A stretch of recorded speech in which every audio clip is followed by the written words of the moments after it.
بدقسمتی یہ ہے کہ آج مسلمانوں میں حسن اخلاق جو ہماری واقعی اصل ہے وہ کہاں ہے؟ حضرت سیدنا با یزید بسطامی رحمت اللہ تعالیٰ علیہ کا جو پڑوسی تھا وہ غیر مسلم تھا، اس کے بال بچے بھی تھے، تو وہ جو غیر مسلم تھا وہ سفر پر روانہ ہوا، بچے گھر ہی میں تھے۔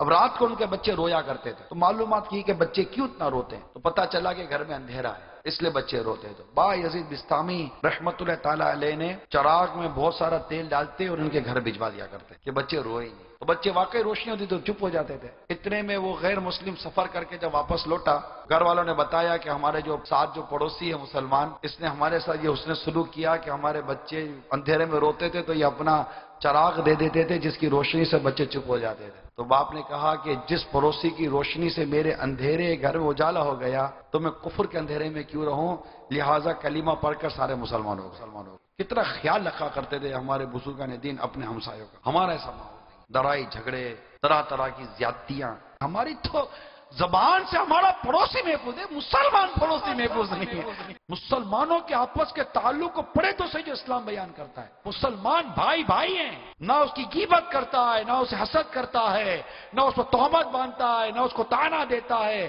نہ اس کے عیب کھولتا ہے، نہ اس کی جستجو میں رہتا ہے، نہ اس کے عیب ٹٹولتا ہے، بلکہ ایک دوسرے کے لیے تو فدا ہوتا ہے مسلمان.